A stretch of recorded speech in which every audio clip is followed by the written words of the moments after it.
The nature of God. At first sight, Sri Ramana's statements on God appear to be riddled with contradictions.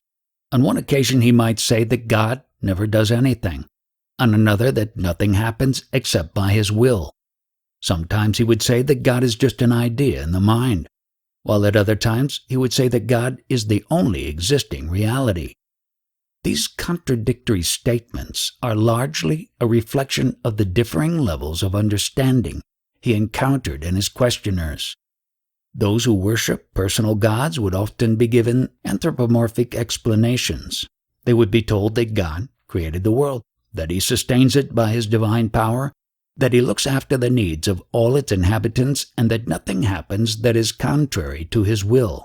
On the other hand, those who were not attracted to such a theory would be told that all such ideas about God and his power were mental creations, which only obscured the real experience of God, which is inherent in everyone. At the highest level of his teachings, the terms God and self are synonyms for the immanent reality which is discovered by self-realization. Thus, realization of the self is realization of God. It is not an experience of God. Rather, it is an understanding that one is God. Speaking from this ultimate level, Sri Ramana's statements on God can be summarized in the following way. 1. He is immanent and formless. He is pure being and pure consciousness. 2. Manifestation appears in him and through his power, but he is not its creator. God never acts. He just is. He has neither will nor desire. 3. Individuality is the illusion that we are not identical with God. When the illusion is dispelled, what remains is God. On the lower level, he spoke about Iswara, the Hindu name for the Supreme Personal God. He said that Iswara exists as a real entity only so long as one imagines that one is an individual person. When individuality persists, there is a God who supervises the activities of the universe. In the absence of individuality, Iswara is non-existent. Besides Iswara, Hinduism has many deities which resemble the gods and demons of Norse and Greek mythology. Such deities are a central feature of popular Hinduism, and the reality is still widely accepted. Sri Ramana surprised many people by saying that such beings were as real as the people who believed in them. He admitted that after realization they shared the same fate as Iswara, but prior to that, he seemed to regard them as senior officials in a cosmological hierarchy which looked after the affairs of the world. God is described as manifest and unmanifest. As the former, he is said to include the world as part of his being. If that is so, we as part of that world should have easily known him in the manifested form. Know yourself before you seek to decide about the nature of God and the world. Does knowing myself imply knowing God? Yes, God is within you. Then what stands in the way of my knowing myself or God? Your wandering mind and perverted ways. Is God personal? Yes, he is always the first person, the I, ever standing before you. Because you give preference to worldly things, God appears to have receded to the background. If you give up all else and seek him alone, he alone will remain as the I, the self. Is God apart from the self? The self is God. I am is God. This question arises because you are holding on to the ego self. It will not arise if you hold on to the true self, for the real self will not and cannot ask for anything. If God be apart from the self, he must be a selfless God, which is absurd. God, who seems to be non-existent, alone truly exists, whereas the individual who seems to be existing is ever non-existent. Sages say that the state in which one thus knows one's own non-existence, sunya, alone is the glorious supreme knowledge. You now think that you are an individual, that there is the universe and that God is beyond the cosmos. So there is the idea of separateness. This idea must go, for God is not separate from you or the cosmos. The Gita also says, "The self am I, O Lord of sleep, in every creature's heart enshrined. The rise and noon of every form, I am its final doom as well." Thus God is not only in the heart of all, He is the prop of all, He is the source of all, their all-abiding place and their end. All proceed from Him, have their stay in Him, and finally resolve into Him. Therefore He is not separate. How are we to understand this passage from the Gita? This whole cosmos forms a particle of me. It does not mean that a small particle of God separates from Him and forms the universe. His Sakti, power, is acting. As a result of one phase of such activity, the cosmos has become manifest. Similarly, the statement in Purusha Sukta, "all the beings form is one foot," does not mean that Brahman is in several parts. Well, I understand that. Brahman is certainly not divisible. So the fact is that Brahman is all and remains indivisible. It is ever realized, but man is not aware of it. He must come to know this. Knowledge means the overcoming of obstacles which obstruct the revelation of the eternal truth, that the self is the same as Brahman. The obstacles taken together form your idea of separateness as an individual. Is God the same as self? The self is known to everyone, but not clearly. You always exist. The being is the self. I am is the name of God. Of all the definitions of God, none is indeed so well put as the biblical statement, "I am that I am," in Exodus 3. There are other statements such as Brahmai-Vaham, Brahman am I, Aham Brahmasmi, I am Brahman, and Soham, I am He. But none is so direct as the name Jehovah, which means I am. The absolute being is what is. It is the self. It is God. Knowing the self, God is known. In fact, God is none other than the self. God seems to be known by many different names. Are any of them justified? Among the many thousands of names of God, no name suits God, who abides in the heart, devoid of thought, so truly, aptly, and beautifully as the name I or I am. Of all the known names of God, the name of God I alone, will resound triumphantly when the ego is destroyed, rising as the silent supreme word, Mona Paravak, in the heart space of those whose attention is selfward facing.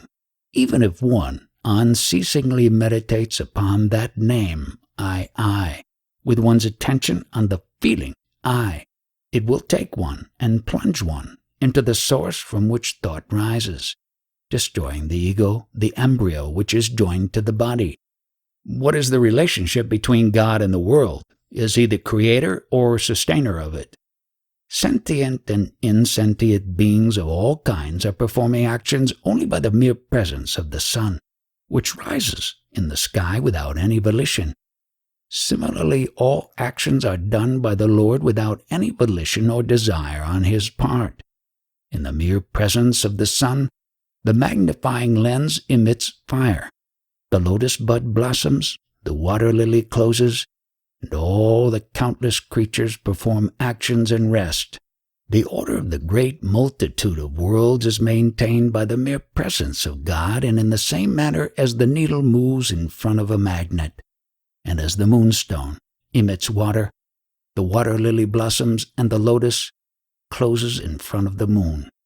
In the mere presence of God, who does not have even the least volition, the living beings who are engaged in innumerable activities after embarking upon many paths to which they are drawn according to the course determined by their own karmas, finally realize the futility of action, turn back to the self and attain liberation.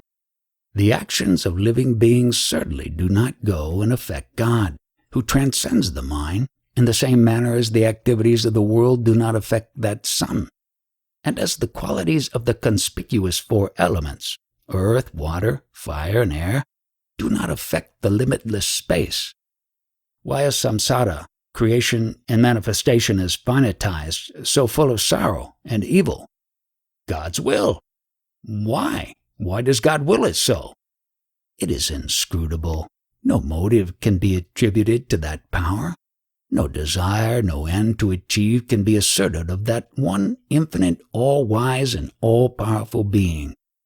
God is untouched by activities which take place in His presence. Compare the sun and the world activities. There is no meaning in attributing responsibility and motive to the one before it becomes many. Does everything happen by the will of God? It is not possible for anyone to do anything opposed to the ordinance of God, who has the ability to do everything. Therefore, to remain silent at the feet of God, having given up all the anxieties of wicked, defective, and delusive mind, is best. Is there a separate being, Iswara, personal God, who is the rewarder of virtue and punisher of sins? Is there a God? Yes. What is He like? Iswara has individuality in mind and body which are perishable, but at the same time He has also the transcendental consciousness and liberation inwardly. Iswara, the personal God, the supreme creator of the universe, really does exist. But this is true only from the relative standpoint of those who have not realized the truth, those people who believe in the reality of individual souls. From the absolute standpoint, the sage cannot accept any other existence than the impersonal self, one and formless. Iswara has a physical body, a form and a name, but it is not so gross as this material body. It can be seen in visions in the form created by the devotee. The forms and names of God are many and various and differ with each religion. His essence is the same as ours, the real self being only one and without form. Hence, forms, he assumes, are only creations or appearances. Iswara is immanent in every person and every object throughout the universe. The totality of all things and beings constitutes God.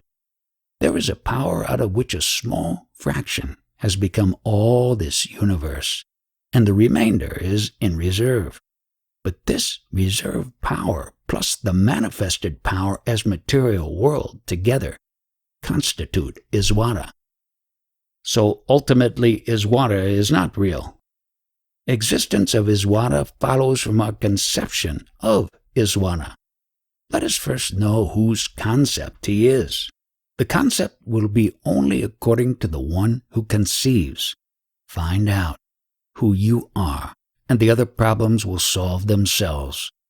Iswara, God, the Creator, the personal God, is the last of the unreal forms to go. Only the Absolute Being is real.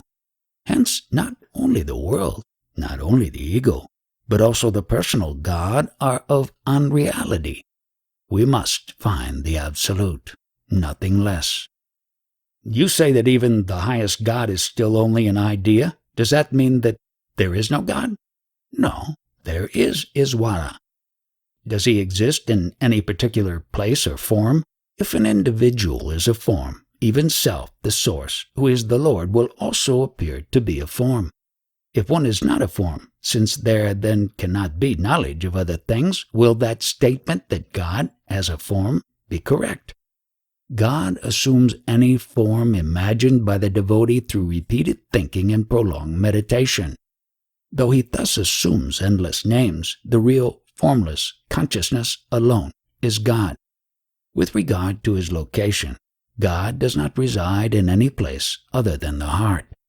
It is due to illusion, caused by the ego, the I am, the body idea, that the kingdom of God is conceived to be elsewhere.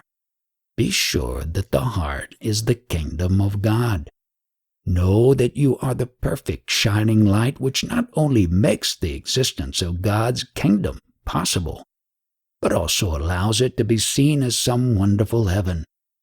To know this is alone jnana.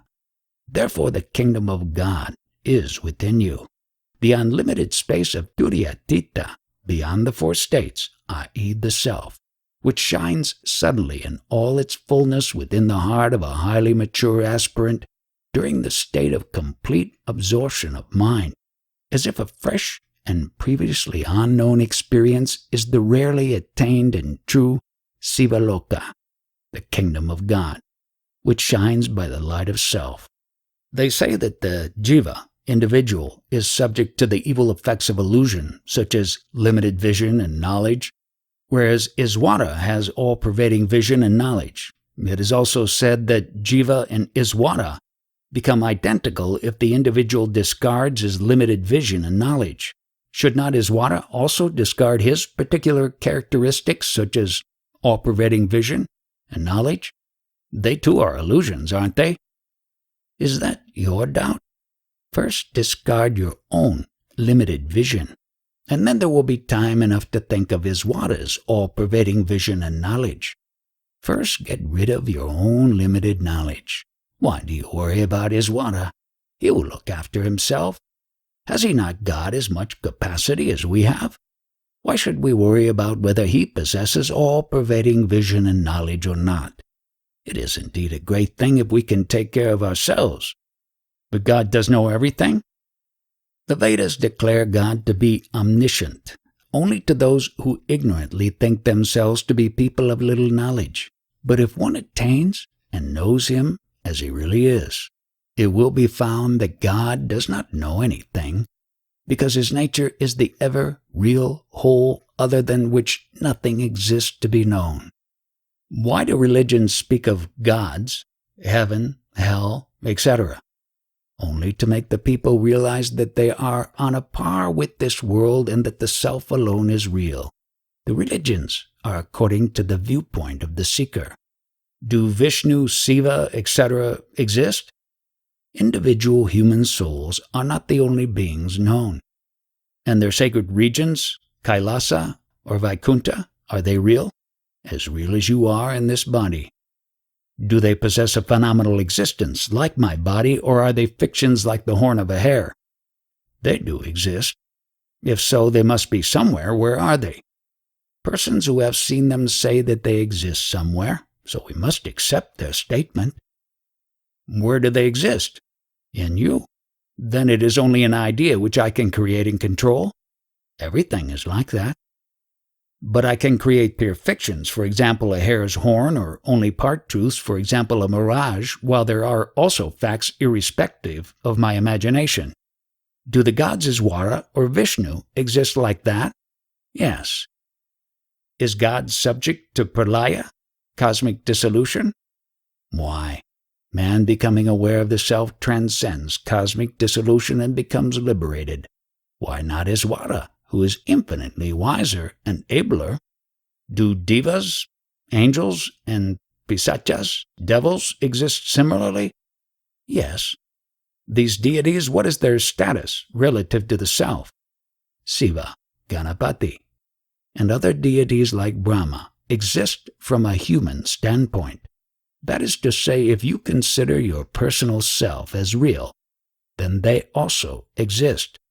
Just as a government has its high executive officers to carry on the government, so has the Creator. But from the standpoint of the self, all these gods are illusory and must themselves merge into the one reality. You say that even the highest God is still only an idea. Does that mean that there is no God? No, there is an Iswara. Does he exist in any particular place or form? If the individual is a form, even self, the source, who is the Lord, will also appear to be a form. If one is not a form, since there cannot be knowledge of other things, will that statement that God as a form be correct? God assumes any form imagined by the devotee through repeated thinking and prolonged meditation. Though he thus assumes endless names, the real, formless consciousness alone is God. With regard to his location, God does not reside in any place other than the heart. It is due to illusion caused by the ego, the I am the body idea that the kingdom of God is conceived to be elsewhere.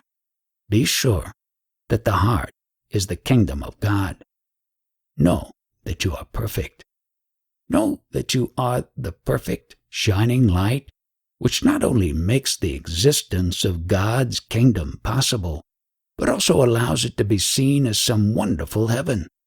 To know this is alone jnana.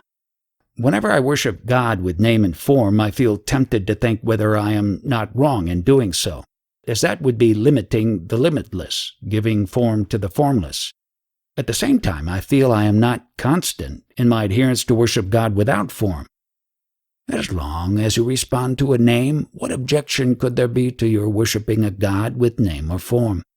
Worship God with or without form till you know who you are. I find it difficult to believe in a personal God. In fact, I find it impossible. But I can believe in an impersonal God, a divine force which rules and guides the world. And it would be a great help to me, even in my work of healing, if this faith were increased.